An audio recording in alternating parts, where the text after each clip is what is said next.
Hello there. I haven't made a video in a little while, maybe a month. And yes, I'm laying down because I'm on the fourth floor of this hotel in Kathmandu and the lift is broken. So anytime I come, I have to go all the way up, all the way down, all the way up, all the way down. And everyone who knows me well knows how much I hate walking upstairs.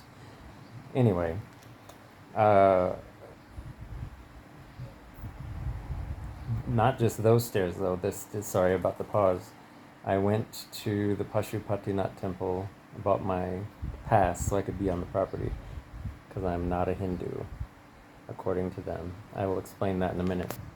But I wanted to go to the Shakti Peeth on the other side of the hill from the Pashupatinath temple.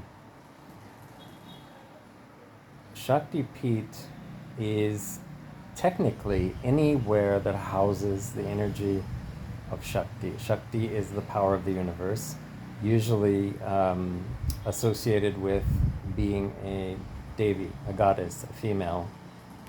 But Shakti is whatever is the quotient of the universe that makes everything move. Shiva is the quotient of everything that makes everything come inside, and the power that moves everything is Shakti.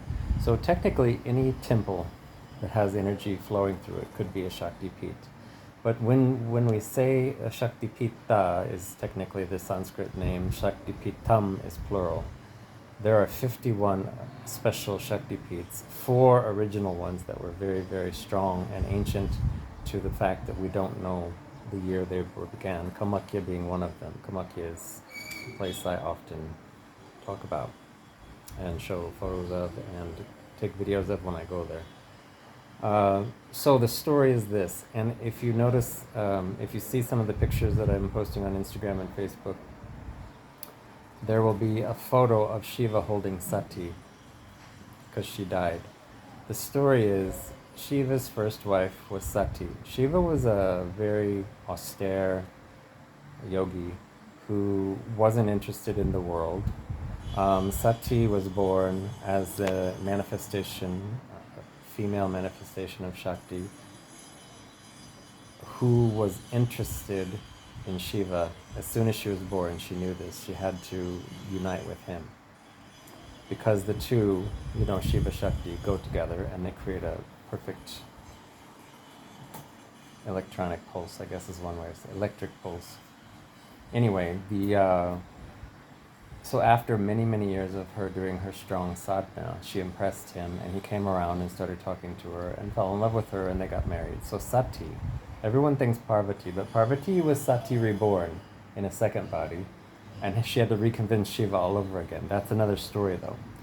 Sati was born to Daksha. Daksha is one of the mind-born sons of Brahma. Brahma birthed many, many, many rishis, many sages. He also birthed the Asuras. Asuras are what many people call demons, but it doesn't technically mean demon. He birthed many, many things. Anyway, so he could not have, or did not have a daughter for many, many decades, and finally convinced Ma to be born as a daughter to him, and he would take care of her. Okay, so that was Sati.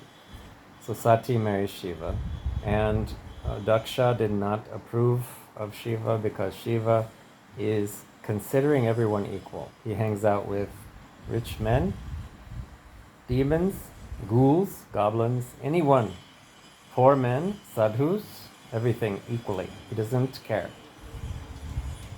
Because each he sees the spirit inside of and counts them all as equal, which is a good thing as far as I can see. But Daksha did not like that. He was a very hierarchical minded person. You're this way, you're that way, you're supposed to hang around with certain people. If you're the son of a god, you should be this way. If you are a god, you should act a certain way. He was very judgmental about it. Anyway, so he was planning a big yajna. Yajna is like a homa, in South we call it a homa, a fire pit ritual, where you make offerings to Agni, and Agni takes the offerings to whichever god you're invoking in that homa to ask for blessings on certain things. A yajna is a very, very large version of that. Okay? So he was planning, sorry, I have my hair in a ponytail, it's a mess. He was planning a big one in honor of, I actually don't know. I don't remember the story of who he was honoring with his. Anyway, but he decided not to ask Sati and Shiva because he didn't want Shiva to be there, and he certainly didn't want any of Shiva's lesser beings that hang around with him to come to his yajna. So he was performing the yajna, and Sati got wind of it. I don't know if the story has many different parts of it. One says it was her mother, one says it was just she knew because she was so connected to her father. There are lots of stories. So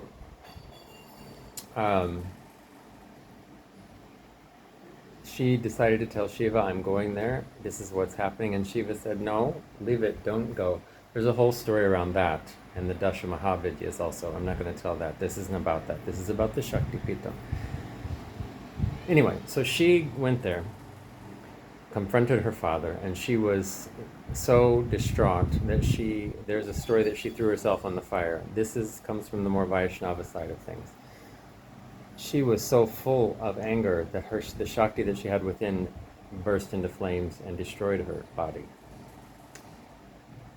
So Shiva felt her death immediately, and he ran, flew, and got there quickly and picked up her body, what was left of it. Maybe he actually picked up her spiritual body, her causal body, not her actual physical body, and carried it over his shoulder for many thousands of years in grief because he had finally opened himself up and allowed himself to love another person, another being. And it distraught him that he was now without that being. So he's mourning, thousands of years, and not doing his job. His job, if you know the hierarchy of the Hindu pantheon, he was the destroyer, where Vishnu was the preserver, Brahma is the creator. If you worship Shiva directly in a certain way, you think he's all of these things. So you can always find like 45,000 versions of each story. So I'm telling you the simplest one, just for you to understand the Shakti side of it. So he is carrying his wife's body, former wife's body, and not doing his job. And Vishnu, all the gods confronted Vishnu because they were saying he needs to be here, he has to do this, he needs to be there, he has to do that, and he's not doing these things. Vishnu decides to follow him in his tandava, in his dance around, dance of destruction, really. And he slowly uses his chakra, which is a disc, to slice off pieces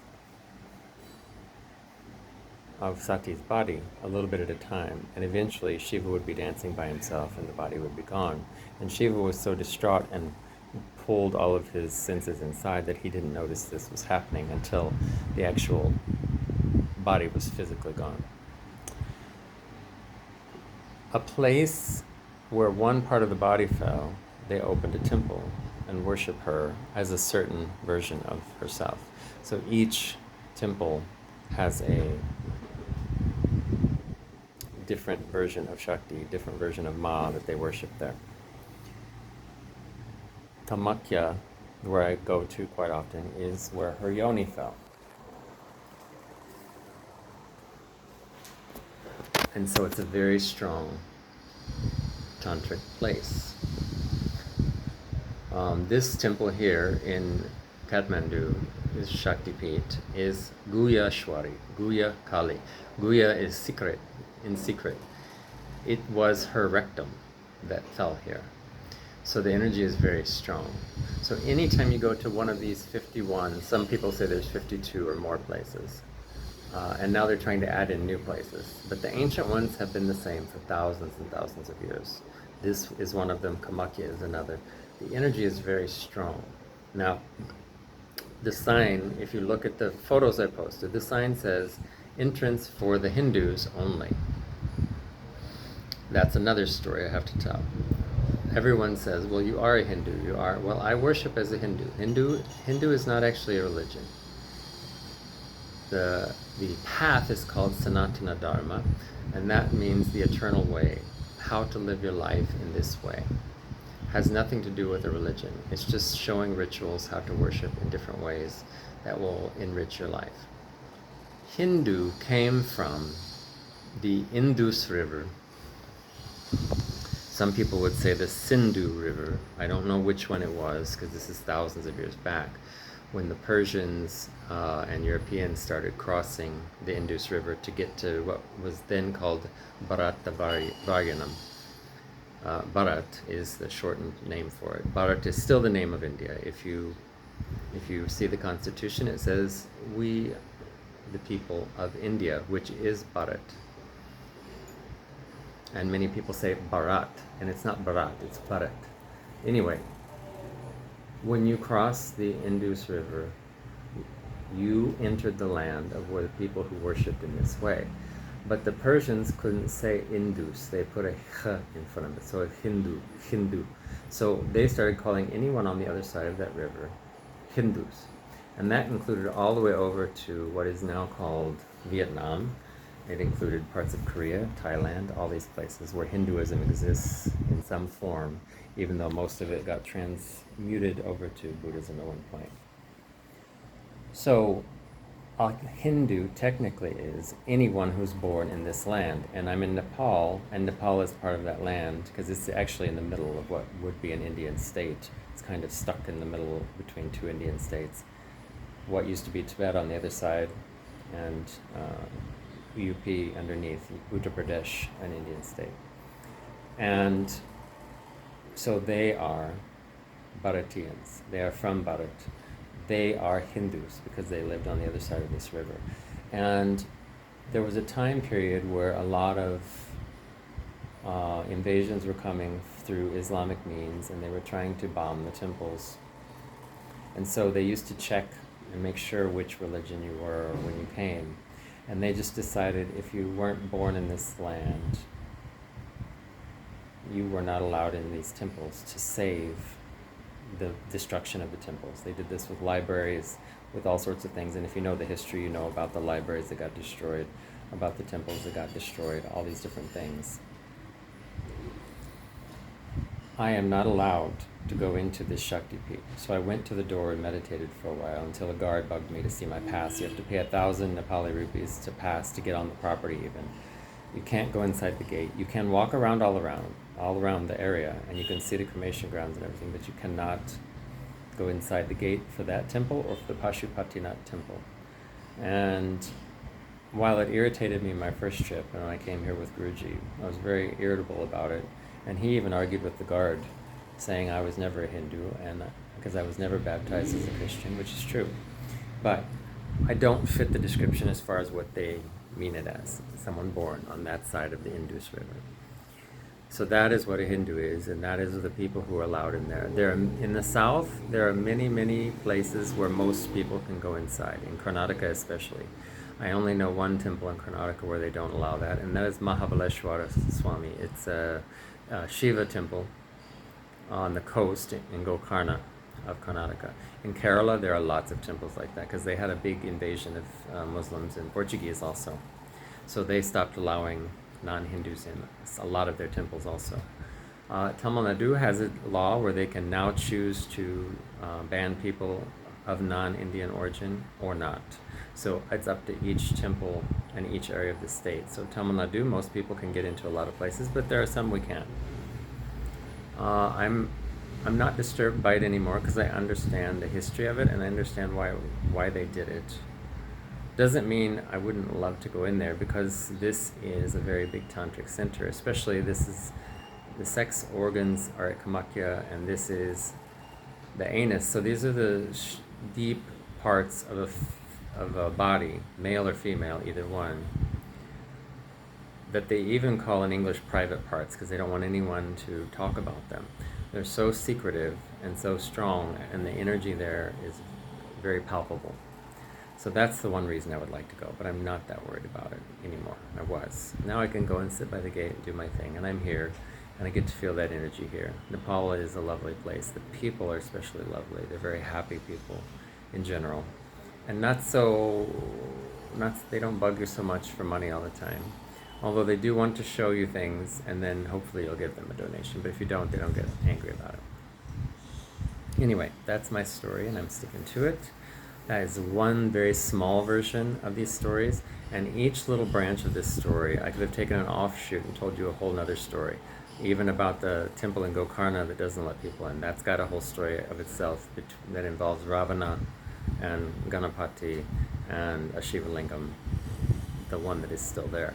There's little stories of every one of these. That's the beauty and the rich history of the Hindu faith, is that they allow for you to have your belief the way it happens, and this guy to have his belief the way it happens, and they celebrate all of it as one history. And I think that's why I'm so deeply involved in it. Okay, that's it. See you later. Bye.